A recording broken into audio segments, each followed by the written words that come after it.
কাবিলের সহোদর বোন ছিল অনেক সুন্দর, যার নাম ছিল আকলিমা। আদম আলাইহিস সালামের শরীয়তের বিধান মোতাবেক কাবিলের সহোদর বোনকে বিয়ে করবেন হাবিল, আর হাবিলের সহোদর বোনকে বিয়ে করবে কাবিল। যখন এই শরীয়তের বিধান তাদের মধ্যে ধার্য করা হলো, কাবিল এটাকে মেনে নিতে পারলো না। কাবিল কয়, আমার সহোদর বোন আকলিমা অনেক সুন্দরী, আমি তারে বিয়ে করব। আদম আলাইহিস সালাম বলেন, এটা তো বৈধ নয়, এটা তো আল্লাহ পাক হারাম করে দিয়েছেন, সহোদর বোনকে বিয়ে করা যাবে না। একসাথে যার যমজ যে ভাই বোন, তারা একজন আরেকজনকে বিয়ে করতে পারবে না, কিন্তু পরের যমজের ভাইকে আরেক যমজের বোন বিয়ে করতে পারবে, পরের যমজের বোনকে আরেক যমজের ভাই বিয়ে করতে পারবে। এ কাবিল এমন কথা বইল না যেটা আল্লাহ পাক রব্বুল আলামিন নারাজ হয়। শরীয়তের বিধান কখনো উল্টায় না। কাবিল মানে না, মানে না, মানে না, কারণ সে তো ছিল বিয়াদব প্রকৃতির, কথা অমান্য করত, আদব আখলাক কম ছিল। আল্লাহর পয়গম্বর আদম আলাইহিস সালামের কথা কেউ মানে না। কাবিল কয়, না, আমি আমার বোনকে বিয়ে করব, আমি আমার যমজ বোনকে বিয়ে করব। আদম আলাইহিস সালাম কয়, হয় না, হয় না। কাবিল কয়, না হইলেও আমি মানি না, আমি যেটা কইছি এটা করব। যখন এই কথার মধ্যে বাক বিতণ্ডা শুরু হয়ে গেল, পয়গম্বরের কথাও সে মানতে রাজি হয় না। অথচ তিনি তো শুধু পিতা নন, একটু তো বোঝার দরকার ছিল কাবিলের, তিনি তো আল্লাহর পয়গম্বর, আল্লাহর পয়গম্বর। আল্লাহর পয়গম্বরের কথা না মানলে আল্লাহ নারাজ হবে, মুসিবত বিপদ আর গজব আসবে। কিন্তু আল্লাহর ভয় যার অন্তরে নাই রে যুবক, সে তো নবীর কথা কারে কয় এটাও মানতে রাজি হয় না। আলেম উলামা কি কয় তাও বুঝতে রাজি হয় না। যার অন্তরে আল্লাহর ভয় সে তো নবীর কথা মানবে, উলামায়ে কেরামের কথা শুনবে। আল্লাহর ভয় নাই, কারো কথা মানতে রাজি না। ভাইরা বন্ধুরা, এবার আল্লাহর পয়গম্বর আদম আল্লাহর কাছে জানতে চান, মালিক বিপদে পড়েছি, বিপদ বিপদ, এখন আমি কি ফয়সালা দিব বুঝি না।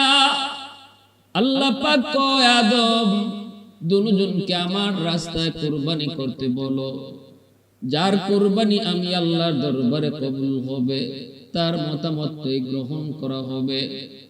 কাবিল তারও বলো সে যেন কুরবানি করে, হাবিলকে বলো সেও যেন কুরবানি করে। আকলিমারে কি বিয়ে করবে, কুরবানি যার কবুল হবে সেই আকলিমাকে বিয়ে করবে। আদম আলাইহিস সালাম এই সংবাদ যখন দুজন সন্তানকে জানালেন, দুজন মানলো। কাবিল সে ছিল একজন কৃষক, সে ক্ষেত কামারি করত, শস্য ক্ষেত করত। আর হাবিল ছিলেন ছাগল দুম্বার একজন রাখাল, ছাগল দুম্বা রাখালি করতেন। তাই তিনি আল্লাহর রাস্তায় একটা দুম্বা কুরবানি করলেন। আর কাবিল সে কিছু শস্য, কিছু গম, আটা আল্লাহর রাস্তায় কুরবানির জন্য পেশ করলো। তখনকার সময় কুরবানি কবুল হওয়ার আলামত ছিল আসমান থেকে আগুন এসে যার কুরবানিটাকে জ্বালায় দিত, তার কুরবানিটাই কবুল হতো। আর যার কুরবানি আগুনে জ্বালাইতো না, বুঝা যাইতো তার কুরবানি কবুল হয় নাই। যখন দুজনে কুরবানির বস্তু সামনে পেশ করলেন, এবার সবাই অপেক্ষায়, আগুন আসবে, কার কুরবানিটা আগুন জ্বালাবে। পয়গম্বর আদম আলাইহিস সালাম তিনিও দাঁড়ায় আছেন, মা হাওয়া আলাইহিস সালাম তিনিও দাঁড়ায় আছেন, সবাই দাঁড়ায় আছে, ভাই বোন দাঁড়ায় আছে। আকলিমারে কে বিয়ে করবে ফয়সালা হবে আসমান থেকে। কেমনে? কয় কুরবানি যার কবুল হবে তারই আকলিমাকে সেই বিয়ে করবে।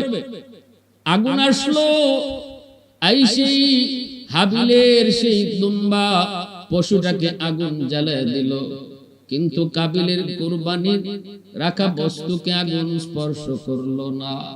এতে করে প্রমাণ হয়ে গেল হাবিলের কুরবানি আল্লাহর দরবারে কবুল হয়েছে, কাবিলের কুরবানি কবুল হয় নাই।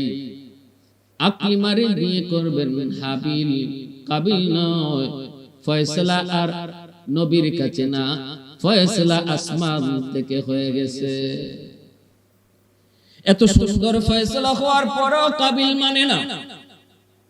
কাবিল এরপরে জিদ করলো, এমন জিদ প্রকাশ্যে বলে ফেললো, এ হাবিল, তোরে আমি খুন করব, তোরে আমি হত্যা করব।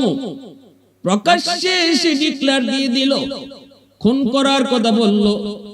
ভাইরা বন্ধুরা, সর্বপ্রথম কুরবানিও চালু হয়েছে তাদের কুরবানির মাধ্যমে। আর এখন যে ঘটনা ঘটতে যাইতেছে খুন খারাপি, এটাও সেই কাবিলের মাধ্যমে। কুরবানির রসুম চালু হয়েছে আদম আলাইহিস সালামের সন্তান হাবিল আর কাবিলের কুরবানির মাধ্যমে। সেই দিন থেকে কুরবানি আজও পর্যন্ত পৃথিবীতে চালু রয়েছে। সকল নবী রাসূলগণের মাঝে কুরবানির আদেশ জারি ছিল। সকল পয়গম্বরগণের মধ্যে কুরবানির আদেশ জারি ছিল। লিকুল্লি উম্মাতিন জাআলনা মানসাকা, আল্লাহ কয় প্রতিটা উম্মতের জন্যই আমি আল্লাহ কুরবানিকে তাদের জন্য একটা হুকুম জারি করেছিলাম। কাবিলে কয় আমি তোর খুন করব, করেই ফেললো। ভাইকে ভাই খুন করে ফেললো। হাবিল কাবিলের হাতে খুন। এ মানব জাতির ইতিহাসের সর্বপ্রথম খুন, সর্বপ্রথম হত্যা।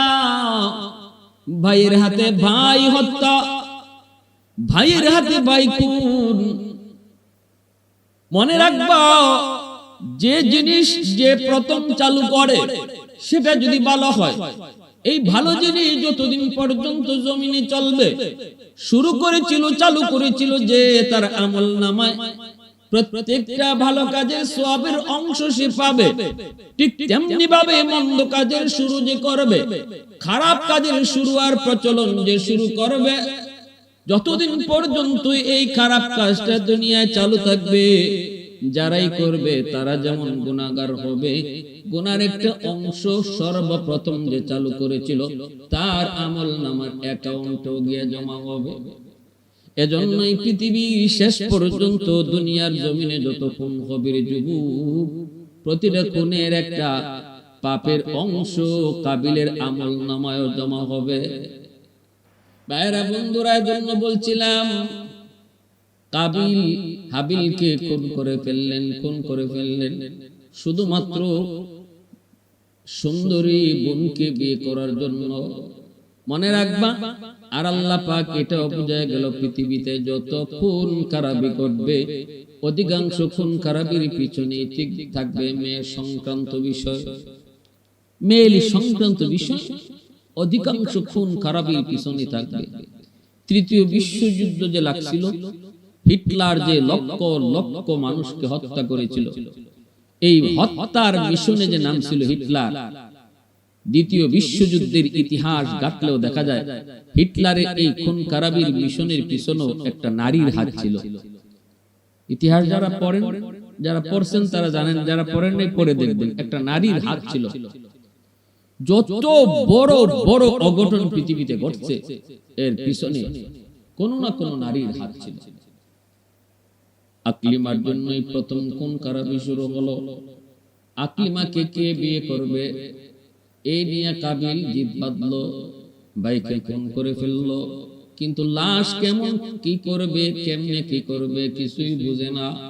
লাশটা রেখে আগুনে জ্বালায় দিবে, নাকি পানিতে ফেলায় দিবে, নাকি মাটিতে চাপা দিবে, নাকি টুকরা টুকরা করে ফেলবে, কি করবে কিছুই বুঝে পাচ্ছিল না। বেদিশা হয়ে গেল কাবিল, বেদিশা হয়ে গেল। এই অবস্থায় আল্লাহ পাক একটা কাককে পাঠাইলেন। একটা কাক আর একটা মরা কাককে মাটিতে পুঁতে রাখতেছে, মাটি খুঁড়ে খুঁড়ে ওই মরা কাকটাকে মাটিতে খুঁড়ে রাখতেছে। এই দৃশ্যটা কাবিল দেখলো। মরা মানুষ অথবা মরা জন্তু মরা বস্তুরে কিভাবে মাটিতে রাখতে হয় আল্লাহ পাক একটা কাকের মাধ্যমে কাবিলকে দেখায় দিয়েছেন। কাবিল তখন নিজের অনুশোচনা অনুতপ্ত হলো, হায়রে আমি একটা মানুষ হইয়া কাকের মতো জ্ঞান আমার কাছে নাই। ভাইরা বন্ধুরা, সেদিন থেকে কুরবানি চালু হলো। কুরবানি চালু হলো, সেই কুরবানি যুগে যুগে সকল নবী রাসূলগণের উম্মতের মাঝেও চলতেছিল। শেষ পর্যায়ে ইব্রাহিম আলাইহিস সালাম আর ইসমাঈল আলাইহিস সালামের কুরবানির মাধ্যমে আল্লাহ পাক রব্বুল আলামিন কুরবানির তাৎপর্য, কুরবানির মূল রহস্য গোটা মুসলিম জাহানের মানুষের কাছে, উম্মতের কাছে আল্লাহ পেশ করলেন। আদম আলাইহিস সালাম থেকে কুরবানি চালু হয়েছে, কিন্তু কুরবানির মূল রহস্যটা ইব্রাহিম আর ইসমাঈলের কুরবানির ঘটনা থেকে আল্লাহ পাক আমাদেরকে বের করে দিয়েছেন। কেমনে কিভাবে? এ আল্লাহর গোলাম, একটু দিলটা নরম করে কথাগুলি বুঝো। ইব্রাহিম আলাইহিস সালামের কলিজার টুকরা সন্তান ইসমাঈলকে যখন আল্লাহ পাক কুরবানির নির্দেশ দিলেন, প্রিয় বস্তু কুরবানি করো, স্বপ্নে দেখলেন। স্বপ্ন নবীদের স্বপ্ন, এটাও ছিল ওহী। স্বপ্নে দেখে ইব্রাহিম আলাইহিস সালাম ইসমাঈল আলাইহিস সালামকে কুরবানির জন্য প্রস্তুতি নিলেন। পরীক্ষা দিতে চান, মালিক তাম দুনিয়ার সব তোমার জন্য আমি কুরবানি দিতে পারি, শুধু আমার সন্তান ইসমাঈল না। ৮৬ বছর বয়সে ইসমাঈলকে আল্লাহর কাছ থেকে দোয়া করে আনছেন। ইব্রাহিম আলাইহিস সালামের বয়স যখন ৮৬, বৃদ্ধ বয়স, সন্তান সম্ভাবনা আর নাই, তখন আল্লাহর কাছে দোয়া করছেন, রব্বি হাবলি মিনাস সালিহিন। আল্লাহ কয় ফাবাশশারনাহু বিগুলামিন হালিম। ইব্রাহিম কয় আল্লাহ আমারে সন্তান দাও, নেক সন্তান। আল্লাহ কয় যাও, তোমাকে ধৈর্যশীলদের সহনশীল একটা সন্তান তোমাকে দান করার সুসংবাদ দিলাম। সেই সহনশীল সন্তান হলেন ইসমাঈল আলাইহিস সালাম। ইসমাঈল আলাইহিস সালামের বয়স যখন 13 থেকে 14 বছর, মার হাতেই লালিত পালিত হয়েছেন মক্কার জমিনে। ইব্রাহিম খলিল, আল্লাহর বন্ধু, তিনি তো আছেন ফিলিস্তিনে, সেখান থেকে তিনি আসেন না।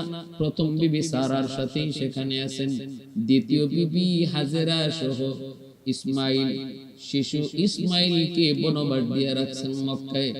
মার হাতেই লালিত পালিত ইসমাঈল বয়স যখন পৌঁছলেন 13-14 বছর, যেই বয়সটা হলো বাপ মার কাছে সবচেয়ে প্রিয়, কারণ এই বয়সের সন্তান মাকে মা কইয়া ডাকে, বাবাকে বাবা কইয়া ডাকে। বাবার আঙ্গুল ধরে হাঁটে, মুখ ভরে ভরে আব্বু কইয়া ডাক দেয়। বাবার দিল ঠান্ডা হয়ে যায়, শীতল হয়ে যায়। মা ডাক যত শুনে মা, আমার কলিজা শীতল। পৃথিবীতে মা ডাক আর আব্বু ডাকের চেয়ে সুন্দর আর মজার কোন ডাক নাই রে যুবক। যত বেশি বেশি মারে মা কইয়া ডাক দেয়, মার দিল ঠান্ডা হয়। বাবারে যত বেশি বেশি কইয়া সন্তান আব্বু কইয়া ডাক দেয়, বাবার কলিজা শীতল হয়। সন্তান যখন আব্বুকে আব্বু কইয়া ডাকে, মাকে মা কইয়া ডাকে, এই বয়সটাতে সন্তানের প্রতি বাপ মার দরদ দ্বিগুণের দ্বিগুণ বেড়ে যায়। ফেরেশতারা কয়, মালিক তোমার খলিল তো মনে হয় তোমার চেয়ে বেশি ইসমাঈলকে ভালোবাসে। শেষ বয়সে দোয়া করে পাইছে, আবার সন্তানটাও কত সুন্দর, কেমনে আব্বু কইয়া বাবার হাত ধরে হাঁটে। আল্লাহ কয় অসম্ভব। কয় না গো মালিক, মনে হয় তোমার চেয়ে ইসমাঈলকে বেশি ভালোবাসে। আল্লাহ কয় তাহলে দেখো পরীক্ষা, আমার বন্ধু খলিল আমার ভালোবাসার সামনে কলিজার টুকরা সন্তানকেও কুরবানি দিতে রাজি। দেখতে চাও বলে দেখতে চাই, তাহলে ইব্রাহিম পারবানি পারবানি পারবানি আমি আল্লাহর হুকুম মানার জন্য সন্তান ইসমাঈলকে কুরবানি করতে। আল্লাহর খলিল লাব্বাইক কইয়াই তিনি পরীক্ষা দেওয়ার জন্য রেডি হয়ে গেলেন। ইসমাঈলকে সাথে নিয়ে রওনা হয়ে গেলেন। বিবিকে বললেন, বিবি গো, আমার ইসমাইলকে তুমি রেডি করে দাও, ইসমাইলকে সাথে নিয়া ইসমাইলকে সাথে নিয়া দাওয়াত খাইতে যাব। দাওয়াত। বিবিকে কিছু বলেন নাই। বিবি যদি আবার নিষেধ করে, বিবিকে কিছু বলেন নাই, বিবি হয়তো কান্নাকাটিও করতে পারে। দাওয়াত খাইতে রওনা দিছেন ইসমাইলকে সাথে নিয়া। শয়তান ওনাকে ধোঁকা দেওয়ার জন্য আসছে। হাজেরা, সাবধান সাবধান, ইসমাইলকে তোমার স্বামী কিন্তু দাওয়াত খাইতে নেয় না, কুরবানি করতে নিয়ে যায়। হাজেরা কই, বিশ্বাস করি না। শয়তান কই, বিশ্বাস না করলে জামার ভিতরে চুরি আর রশি দেখো। হাজেরা কই, অসম্ভব, হয় না, বাবা কোনোদিন সন্তান কুরবানি করতে পারে না। হাজেরার এই কথা শুই না শয়তান কই, হাজেরা তোমরা নারী জাতি আসলে বোকা, কথা একটা কইছে তুমি বিশ্বাস করে নিছো। কিসের মালিক, কিসের দাওয়াত? মূল মালিক কেডা জানোনি? কয় কেডা? কয় মালিক হলেন আল্লাহ। আল্লাহ পাকের নির্দেশে, আল্লাহর নির্দেশে সন্তান ইসমাইলকে জবাই করতে রওনা দিয়েছে। মিনার পাহাড়ে নিয়ে ইসমাইলকে জবাই করবে। হাজেরা কয়, যদি এমনই হয় তাহলে আমি হাসি মুখে রাজি গো, কারণ আল্লাহর দরবারে শুকরিয়া জানাই, হাজারো কোটি সন্তানের ভিতর থেকে আল্লাহ যে আমার ইসমাইলকে আল্লাহ খুব পছন্দ করেছে, আল্লাহ যে আমার ইসমাইলকে কবুল করেছে, আল্লাহ পাক যে আমার ইসমাইলকে চয়েস করেছে, এজন্য আমি আল্লাহর দরবারে শুকরিয়া জানাই। আর আমি এটাও নিশ্চিত হয়ে গেলাম তুই মানুষ না, তুই ইবলিস। কারণ আমার আল্লাহর হুকুমের বিরোধিতা কোনো মানুষ করে না, কোনো মুমিন করে না। আল্লাহর হুকুমের বিরোধিতা করে ইবলিস। ইবলিস দৌড়ায় ইসমাইলের কাছে যায়, ইসমাইল এখনো সময় আছে, দৌড় দে। কেন? কই তোর বাবা কিন্তু কুরবানি করতে তোরে নিয়ে যায়। আঁচলের ভিতরে, জামার ভিতরে চুরি আর রশি। ইসমাইল কয়, অসম্ভব, হতে পারে না, বাবা কোনোদিন সন্তান জবাই করে না। শয়তান তখন কয়, ইসমাইল আল্লাহর নির্দেশ, ইসমাইল কে আমার আল্লাহর হুকুম যদি হয় আমিও রাজি। এরপরে শয়তান ধোঁকা দেয় ইসমাইলকে, আব্বা কে যেন আমারে কি কয়। ইব্রাহিম পয়গম্বর বুঝে গেলেন ইবলিস আমার কাছে আসে নাই, কিন্তু আমার সন্তানকে ধোঁকা দিতে চাইছে। বাবা পাথর মার, 3 জায়গায় ধোঁকা দিয়েছে, 3 জায়গায় ইসমাইল আলাইহিস সালাম শয়তানকে 7টা করে পাথর মারছেন। আল্লাহ কয়, দুনিয়ার মুসলমান ইমানদার মুমিন আমার বন্ধুরা, তোমরা যারা হজ করতে আইবারে, আমার ছোট্ট ইসমাইল যেইভাবে আমি আল্লাহকে খুশি করার জন্য ইবলিস রে পাথর মারছিল 3 জায়গায় 7টা কইরা, তোমরাও যদি ইসমাইলের স্মৃতিচারণ কইরা এই জায়গায় পাথর না মারো, আমি আল্লাহ তোমাদের হজ কবুল করব না। মূলত হজের আরকান, হজের রুকুন, হজের কামগুলা ইব্রাহিম ইসমাইলের স্মৃতি বিচারণ। এ আল্লাহর গোলাম, হজের মৌসুম, আল্লাহর ঘরের মেহমানরা হজ করার জন্য রওনা দিবে। মূলত হজ কি জিনিস? হজ হলো ইব্রাহিম আলাইহিস সালাম এবং ইসমাইল আলাইহিস সালাম এবং মা হাজেরা আলাইহিস সালামের স্মৃতিচারণ করা। আল্লাহর কাছে তাদের যে কুরবানি, আল্লাহকে খুশি করার জন্য তাদের যে পরীক্ষা, এই পরীক্ষায় যে তারা সফলভাবে উত্তীর্ণ হয়েছেন, সেই স্মৃতিটা দুনিয়ার মুমিন মুসলমান যাদের সামর্থ্য আছে হজ করার, তারা যেন সেই স্মৃতিটা চারণ করে, দিলের ভিতরে লালন করে। এজন্য আল্লাহ পাক রব্বুল আলামিন হজের বিধানটাকে ফরজ করে দিয়েছেন। স্বার্থবান মানুষগুলি, সামর্থ্যবান মানুষগুলা যাদের উপরে হজ ফরজ, যারা হজের খরচ বহন করতে পারবে, তাদের জন্য আল্লাহ পাক হজকে ফরজ করে দিয়েছেন, তাদের স্মৃতিচারণ করার জন্য। ভাইরা বন্ধুরা, মনে রাখবেন আল্লাহর ঘর বাইতুল্লাহ, খানায়ে কাবা, এই খানায়ে কাবা পৃথিবীর ইতিহাসের সর্বপ্রথম ঘর। ইন্না আউওয়ালা বাইতিন উদিআ লিন-নাসি লিল্লাযী বিবাক্কাতা মুবারাকান ওয়া হুদাল লিল আলামিন। সর্বপ্রথম ঘর আল্লাহর পয়গম্বর আদম আলাইহিস সালাম জান্নাতে থাকেন, ফেরেশতাদের ঘর বাইতুল মামুর তিনি তওয়াফ করেন, ফেরেশতারা আল্লাহর ঘর বাইতুল মামুর তওয়াফ করেন। আদম আলাইহিস সালাম জান্নাতে থাকা অবস্থায় তিনি বাইতুল মামুর তওয়াফ করতেন। দুনিয়াতে আসার পর আল্লাহকে বলেন, মালিক জান্নাতে থাকতে তো তোমার একটা ঘর পেয়েছি গো, এই ঘর আমি তওয়াফ করতাম, দুনিয়াতে পাঠাইছো, দুনিয়াকে এমন একটা ঘর তুমি দিবা না তোমার ঘর, যে ঘর কারণ আমি তওয়াফ করবো আর তোমাকে ইয়াদ করবো। আল্লাহ কই, আদম আমার বাইতুল মামুরের কন্ডিশন মোতাবেক, নকশা মোতাবেক যাও, দুনিয়াতে যাও, জিব্রাইল আলাইহিস সালামের মারফতে বাইতুল মামুরের সোজা নিচে বাইতুল মামুরের নকশা অনুযায়ী জিব্রাইল আলাইহিস সালামকে নিয়ে একটা ঘর নির্মাণ করো। সেই ঘরের নাম হলো খানায়ে কাবা, বাইতুল্লাহ নির্মাণ করলেন। জিব্রাইল আলাইহিস সালাম হজের আরকানগুলা, রুকুনগুলা, নিয়মগুলা আদম আলাইহিস সালামকে দেখায় দিলেন। আল্লাহর ঘর বানাইলেন। জান্নাতি একটা পাথর হজরে আসওয়াদ লাগাই দেওয়া হলো। এই হজরে আসওয়াদ জায়গা মতো ফিট করার পর আল্লাহর ঘর খানায়ে কাবা তওয়াফ চলছে। আদম আলাইহিস সালাম সর্বপ্রথম তওয়াফ করলেন, এরপরও তওয়াফ জারি ছিল। নূহ আলাইহিস সালাম আল্লাহর ঘর তওয়াফ করেন। মহাপ্লাবনে আল্লাহর ঘর সেটাও মাটির নিচে বালু চাপা পড়ে গেল, ধ্বংস হয়ে গেল। জান্নাতি পাথর, ওই পাথর হজরে আসওয়াদ। আল্লাহর ঘর খানায়ে কাবার পাশে জাবালে আবি কুবাইস পাহাড়ের মধ্যে এই জান্নাতি পাথরটাকে পাহাড় লুকায় রাখলো। ভাইরা বন্ধুরা, এই খানায়ে কাবা নূহ নবীর মহাপ্লাবনে যখন নিশ্চিহ্ন হয়ে গেল, আল্লাহ পাক ইব্রাহিম ইসমাইল বাপ বেটা দুজনের মাধ্যমে যখন খানায়ে কাবা আবার নির্মাণ করাইলেন, ইসমাইল আলাইহিস সালাম ইট আইনা দেন, আর ইব্রাহিম আলাইহিস সালাম মশলা দিয়ে তিনি ঘর বানাইতেছেন। উপরে উঠলেন, লাগাল পাওয়া যায় না, পাথরে দাঁড়ান, পাথরটা লিফটের মতো উপরে উঠে দেয়। এই পাথর ইব্রাহিম আলাইহিস সালামের পায়ের দাগ।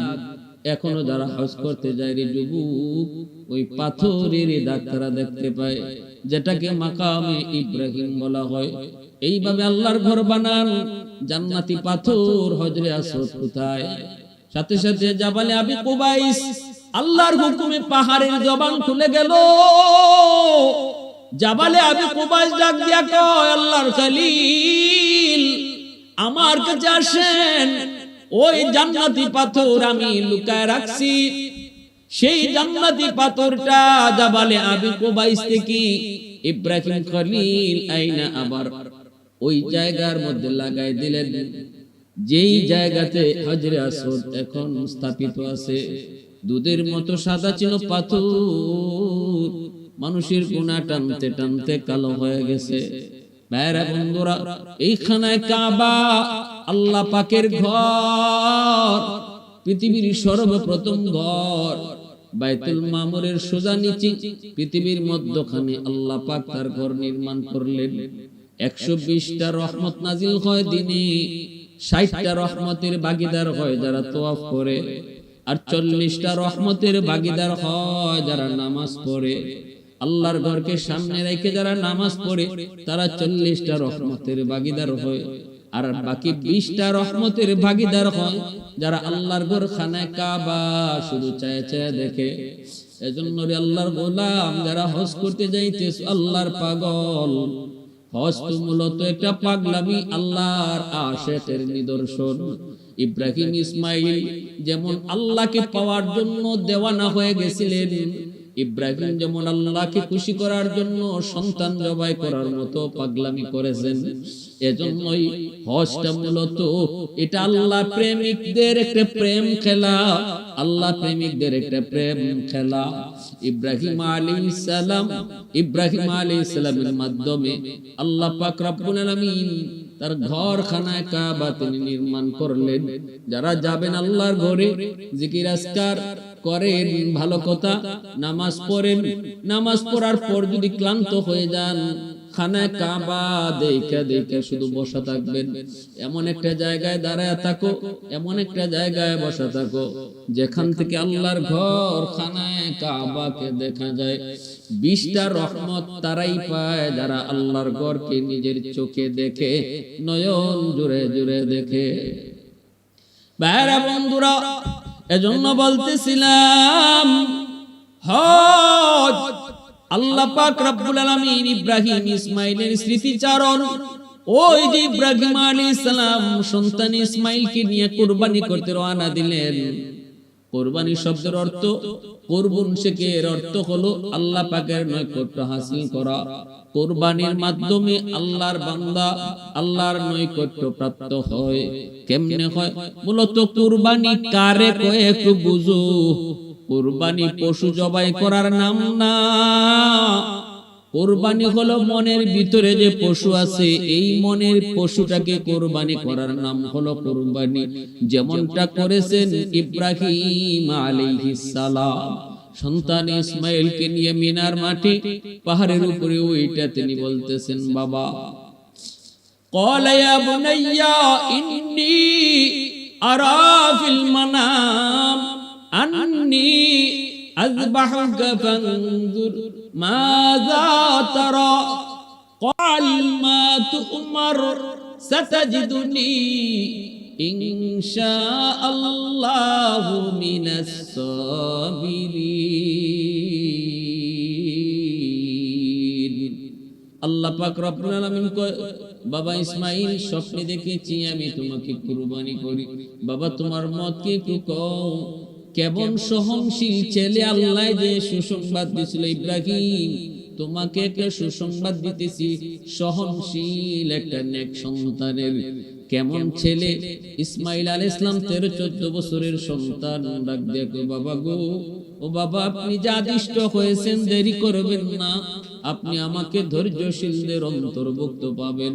আমি অধৈর্য হব না, আমি অধৈর্য হব না, বরং আল্লাহ যা নির্দেশ করেছেন আপনি দ্রুত সেটা পালন করেন। আল্লাহর হুকুমে ইব্রাহিম আলাইহিস সালাম সন্তান ইসমাইলকে তিনি কুরবানি দিয়ে দিবেন। 13 বছরের 14 বছরের কলিজার টুকরা সন্তান, তাও একমাত্র সন্তান। 86 বছর বয়সে আল্লাহর কাছ থেকে দোয়া চায়া, আল্লাহর কাছ থেকে দোয়া কইরা কইরা যেই সন্তান তিনি পাইছেন, এই সন্তান আজকে যেই বয়সে আব্বা আব্বা কয়ে ডাক শিখছে, ওই বয়সে একজন বাবা আল্লাহকে খুশি করার জন্য সন্তান জবাই দিবে। পৃথিবীতে এমন কয়জন বাবা খুঁজে পাওয়া যায়? কিন্তু আল্লাহর খলিল এই পরীক্ষাতেও তিনি 100 নম্বরে উত্তীর্ণ হয়েছেন। ছুরি চালানোর আগে কই, বাবা ও বাবা তোমার কোনো কথা থাকলে বলো, শেষ ইচ্ছা। ইসমাইল কয়, আব্বু আপনি আমার চোখটা বেঁধে দিন, আমার চোখটা দেখলে আপনার মায়া লাগতে পারে। আপনি আমার উপর করে শোয়া দিন, চেহারাটা দেখলে আপনার মায়া লাগতে পারে। আব্বা আমার হাত পাটা আপনি বেঁধে দিন, হাত পা নাড়াচাড়া কইরা আপনার গায়ে লাগলে বেয়াদবি হবে। আমার জামাতে যদি রক্ত লাগে, এই রক্ত মাখা জামাটা আমার আম্মাকে নিয়ে দেখাইয়েন, আমার মা হয়তো কিছুটা সান্ত্বনা পাবে। এই বইলা ইসমাইল চিত হয়ে শুয়ে গেলেন। চেহারাটা আর বাবার চোখের সামনে নয়। ইব্রাহিম আলাইহিস সালাম আল্লাহর পরীক্ষা দিতেছেন। আল্লাহ পাকের পরীক্ষা শুরু হয়ে গেল। চূড়ান্ত পরীক্ষা, চূড়ান্ত পরীক্ষা। ফেরেশতারা ডাক দেয়া কয়, মালিক লাগবে না, আমরা যা কইছিলাম ইব্রাহিম ইসমাইলকে তোমার চেয়ে ভালোবাসে। আল্লাহ আমরা বুঝে গেছি, বুঝে গেছি ইব্রাহিম তোমাকে বেশি ভালোবাসে, ইসমাইলকে না। আল্লাহ আমরা আমাদের কথা উল্টো করেছি। আল্লাহ কয়, আর এখন কয় লাভ নাই, শেষটা পর্যন্ত তোমাদের দেখতে হবে। যা হওয়ার হয়ে গেছে, যা করার ইব্রাহিম করে ফেলবে, এখন শুধু দেখার পালা, কথা বলার আর সুযোগ নাই। দেখতে থাকো, কথা নাই। ইব্রাহিম ছুরি চালিয়ে দিলেন। আল্লাহ পাক রব্বুল আলামিন সূরীর ডাক দিয়া কয়, এরে সূরী সাবধান, আমার ইসমাইলের পশম পর্যন্ত জ্বালাবি না। ইব্রাহিম চেষ্টা করেন, সূরী তো ইসমাইলের গলায় চলে না, না না কাটে না, কাটে না, কাটে না। ইব্রাহিম গুসা ছুটে সূরী উড়ায় নিক্ষেপ করলেন, এই সূরী পাথরের মধ্যে পড়লো, পাথর দ্বিখণ্ডিত হয়ে গেল। ইব্রাহিম ডাক দিয়া কয়, এ সূরী তোর এত ধার, কিন্তু আমার ইসমাইলের পশম কেন জানাও না? আল্লাহর হুকুমে সূরীর জবান খুলে গেল। সূরী কয়, আল্লাহর খলিল, আল্লাহ আপনার আদেশ দিয়েছে, আপনি আমার আদেশ দিয়েছেন একবার ইসমাইলের গলা কাটার জন্য, কিন্তু আমার আল্লাহ ইসমাইলের গলা না কাটার জন্য আদেশ দিয়েছেন 70 বার। আপনি কোন কাটতে একবার, আল্লাহ কয় না কাটতে 70 বার। অতএব আমি সূরীর পক্ষে ইসমাইলের পশম কাটা সম্ভব না। আল্লাহর খলিল ইব্রাহিম এরপর সূরী চালায়, এরপর সূরী চালায়, এরপর সূরী চালায়। ইসমাইল কয়, আব্বু আপনি পারতেছেন না, মনে হয় আপনার মায়া লাগতেছে, আপনি আপনার চোখটাও কাপড় দিয়ে বেঁধে ফেলুন। ইব্রাহিম আল্লাহর খলিল নিজের চোখটাও কাপড় দিয়ে বেঁধে ফেললেন। এ দুনিয়ার মুমিন মুসলমান, আজ আমরা যারা গরু কিনছি কুরবানি করব, আজ আমরা যারা ছাগল কিনছি কুরবানি করব, একটু কুরবানির তত্ত্ব শুনো, কুরবানির ইতিহাসটা শুনো, কুরবানি কারে কই একটু বুঝো, কোত্থেকে কুরবানি আইছে, কার স্মৃতিচারণের জন্য আমরা কুরবানি করি। আমরা আজকে গরু জবাই দেই, কিন্তু মূলত কুরবানি করছে একজন বাবা তার সন্তানকে। কখন সেটা সম্ভব? যখন তার এই জিনিসটা দিলের ভিতরে থাকবে। দুনিয়ার সব কিছুর মায়া ছাড়তে পারি, আমার আল্লাহর মায়া ছাড়া সম্ভব না। যখন দিলের ভিতরেই ভাব আসবে, তখন বাবার হাতে ছেলে জবাই হওয়া সম্ভব, নতুবা সম্ভব নয়। আল্লাহ প্রমাণ করে, দুনিয়ার মানুষ শোনো, আজকে বাস্তবে যে গরু নিয়ে আসছো, দুম্বা নিয়ে আইছো, এই গরু আমার কাছে আয় না। লা ইয়ানালাল্লাহু লুহুমুহা ওয়ালা দিমাউহা ওয়ালাকিন ইয়ানালুহুত তাকওয়া মিনকুম। তোমাদের গরুর, তোমাদের এই কুরবানির জন্তুর এই রক্ত আমার কাছে আসে না, গোশত আমার কাছে আসে না, আসে শুধু মনের ভিতরে। মনের কুরবানি কয়জনে দিতেছো? মনের কুরবানিটা আমি আল্লাহর কাছে আসে, মনের কুরবানিটা আমি আল্লাহর কাছে আসে। কুরবানি করার সময় তুমি দিলের ভিতরে এই নিয়তটা রাখছো কিনা, আল্লাহ দুনিয়ার সব মায়া ছাড়তাম পারি, তোমার মায়া ছাড়া সম্ভব না। আল্লাহ তোমাকে ছাড়া সম্ভব না, সব ছেড়ে দিতে রাজি আছি। যেমন ভাবে ইব্রাহিম কলিজার টুকরা সন্তানকে তোমার হুকুমের সামনে কুরবানি করছিল, আল্লাহ সেই স্মৃতিচারণ করে আজ আমিও কুরবানি করতেছি। এই দিলের ভিতরে যার এই ভাবটা থাকবে, এই নিয়তটা থাকবে, আল্লাহ কয় দিলের এই হালাতটাই শুধু আমার কাছে পৌঁছে, আর কোনো কিছু আমি আল্লাহর কাছে পৌঁছে না, পৌঁছে না। ভাইরা বন্ধুরা, ইব্রাহিম চোখটা কাপড় দিয়ে বেঁধে ফেললেন। চোখটা কাপড় দিয়ে বাঁধিয়া এইবার যখন তিনি ছুরি চালায়া দিবেন, আল্লাহ কয়, জিব্রাইল কোথায়? জিব্রাইল কয়, মালিক আমি তো সিদরাতুল মুনতাহা, তাড়াতাড়ি জান্নাতি দুম্বা লইয়া যাও। এইবার আমার ইব্রাহিম ছুরি চালায়া দিছে, ছুরি যাইতেছে ইসমাইলের গলার দিকে। এই গলায় লাগার আগে আগে আমি আল্লাহর নির্দেশ, ইসমাইলকে ছুরির নিচ থেকে সরাইয়া জান্নাতি দুম্বাটা তুমি ইব্রাহিমের ছুরির নিচে রেখে দাও।